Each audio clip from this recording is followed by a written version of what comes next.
Hi friends, welcome to my channel Bittu Rishi 2023.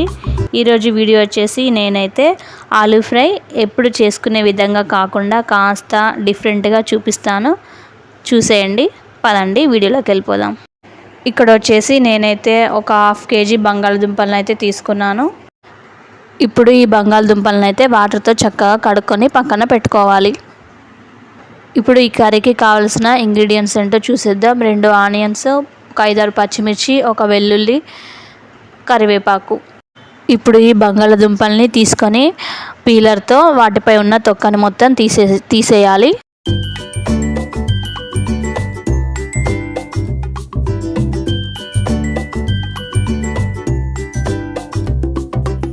ఇప్పుడు బంగాళదుంపలకున్న తొక్కనైతే తీసేసాం కదా, ఆ తర్వాత వీటిని చిన్న ముక్కలుగా కట్ చేసుకోవాలి. చూడండి, నేను వీడియోలో చూపిస్తున్న విధంగా చిన్నగా కట్ చేసుకోవాలి.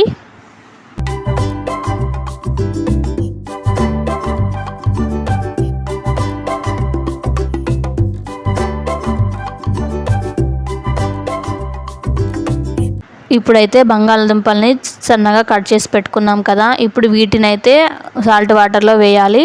సాల్ట్ వాటర్లో వేయడం వల్ల ముక్కలు అనేవి నల్లబడకుండా, రంగు మారకుండా ఉంటాయి.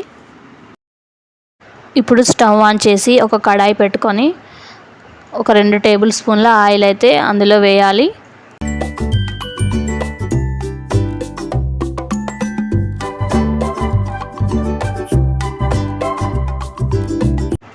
ఆయిల్ హీట్ అయిన తర్వాత అందులో మనమైతే పోపు దినుసులు వేసుకోవాలి. ఆ తర్వాత మనం ముందుగా కట్ చేసి పెట్టుకున్న పచ్చిమిర్చి, ఆనియన్స్ని కూడా వేసి కలుపుకోవాలి.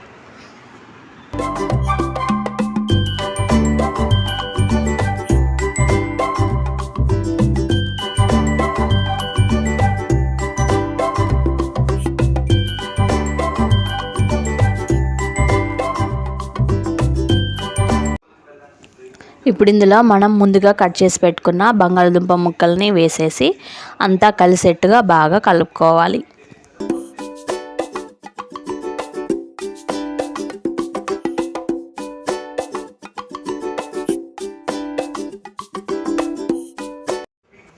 ఇలా కలుపుకున్నాక మూత పెట్టేసి ఒక 10 నిమిషాలు ఆయిల్లో ఉడికించుకోవాలి. చూడండి, ఈ ఆలు ముక్కలు అయితే కొద్దిగా ఉడికిపోయాయి కదా. ఇప్పుడు ఇందులో మనం టేస్ట్కి తగ్గట్టుగా సాల్ట్ వేయాలి, అలాగే పసుపు కూడా వేసేసి అంతా కలిసేట్టుగా బాగా కలుపుకోవాలి.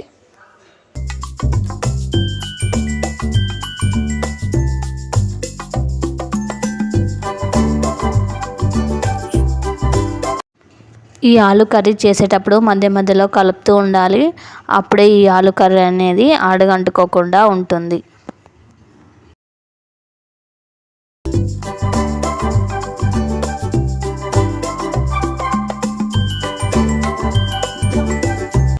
ఇప్పుడు ఒక రోల్ని తీసుకొని అందులో ఒక 10 వెల్లుల్లి రెబ్బలు వేయాలి. అలాగే ఇందులో కొద్దిగా జీలకర్ర కూడా వేయాలి. నెక్స్ట్ వచ్చేసి 2 టేబుల్ స్పూన్ల కారం వేసేసి ఈ మిశ్రమాన్ని అంతటిని మెత్తని పేస్ట్ లాగా చేసుకోవాలి.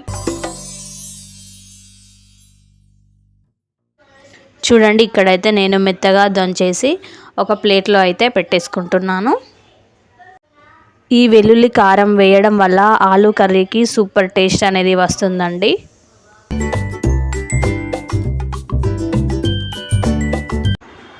ఇప్పుడు ఈ వెల్లుల్లి కారం ఆలు కర్రీలో వేసేసి ఆలు ముక్కలకు ఈ వెల్లుల్లి కారం బాగా పట్టేట్టుగా మంచిగా కలుపుకోవాలి.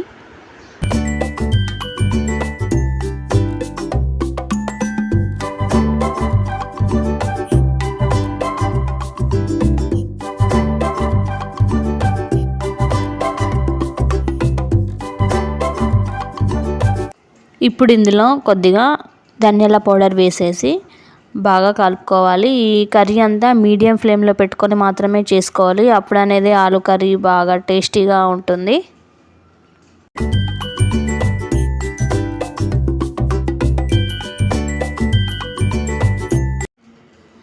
ఇప్పుడు ఒకసారి మూత తీసి చూద్దాం. చూడండి, ఈ ఆలు ముక్కలు అనేవి చక్కగా ఉడికిపోయాయి. ఇప్పుడు ఇందులో మనం సన్నగా తరిగి పెట్టుకున్న కొత్తిమీర కూడా వేసేసి ఒక 2 మినిట్స్ ఉంచుకొని స్టవ్ ఆఫ్ చేసుకోవడమే. ఇంతేనండి, ఎంతో సింపుల్గా చాలా ఈజీగా ఈ ఆలు ఫ్రై అనేది మనం చేసుకోవచ్చు. మీరు కూడా ఒకసారి ఇలా ట్రై చేసి చూడండి, చాలా బాగుంటుంది ఈ వెల్లుల్లి కారం వేయడం వల్ల. ఈ కర్రీ మనం చపాతీలోకి కానీ అన్నంలోకి కానీ చాలా బాగుంటుంది. ఈ వీడియో మీకు నచ్చితే మా ఛానల్ని సబ్స్క్రైబ్ చేయండి, లైక్ చేయండి, షేర్ చేయండి, కామెంట్ కూడా చేయండి. Thank you for watching.